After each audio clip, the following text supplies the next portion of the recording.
Thank you, Dennis, and thank you all for coming. This is really, it's a little serendipitous in a way.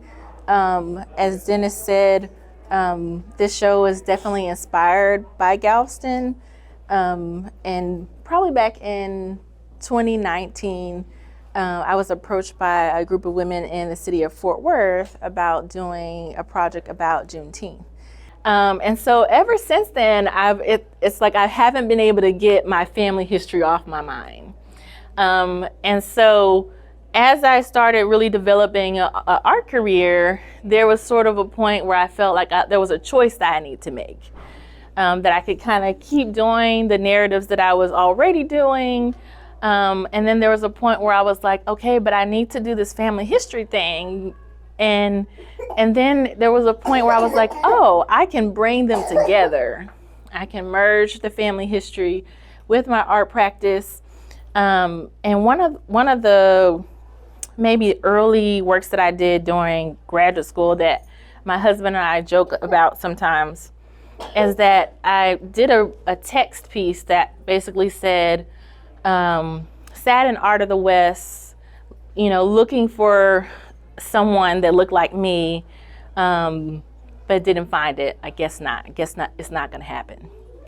And so as I think about my practice now, a lot of what I do is to basically speak that back to that place where I was feeling at the time, and to say, okay, I might not see it in art history now, but if I start to integrate it into my work, then I will see it in my work. And so I've kind of made it my mission to tease in like narratives about my family, narratives about myself into my work, so that way art history could be more relevant to me. Since then, I'm much more, versed in African American art history, but even with that, there is a disconnect, I feel, with the histories about the South and art history, histories of Black Texans and art history. Is almost like we do not exist. If we don't live in New York or in, LA, it's like your narratives are not really represented in art history, even as a Black artist. And so that kind of got me a little passionate about how can I tell a story about the people that I'm passionate about, that inspire me, that make me feel like I can keep going, and especially in a day like today, where we are constantly inundated with sorrow, we're constantly inundated with bad news. And so I tried to think about, well, what would my ancestors say? What inspiration could they tell me about how to really navigate through this world today? A lot of my work is inspired by the Sankofa philosophy, which is an African philosophy, which basically says in order to move forward, we need to look back. We need to know what happened in the past in order to move forward into the future. And so there's often a lot of layering in my work where I'm basically trying to bring the past into the future and make it relevant, and to say, hey, this happened back then, it still happened now, what we're gonna do about it, basically. So in this series, as I kind of just really thought about what I really wanted to say, I think I really wanted to think about how my ancestors who were in Texas during Juneteenth, what was their experience like?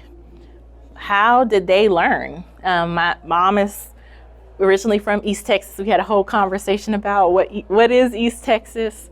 And my dad is originally, you grew up in Lubbock, but family originated in Oklahoma, came down through Roxton, Paris, also on another side, Arkansas, and to Ladonia, Texas. So there's a lot of Texas history in my family.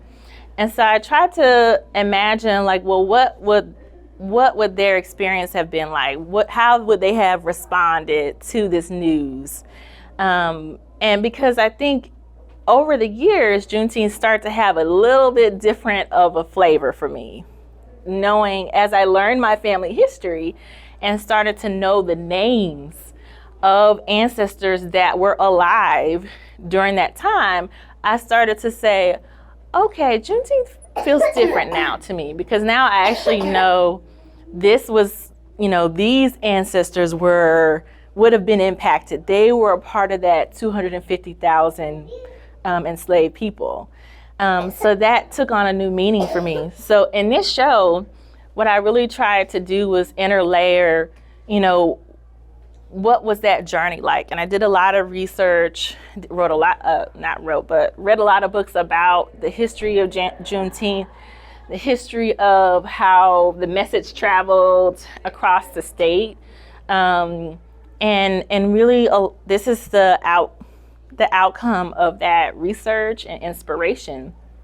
That was Lauren Cross talking about her latest exhibition, Come Sunday, I'm Crossing Over, now on view at the Galveston Art Center till August 21st, 2022.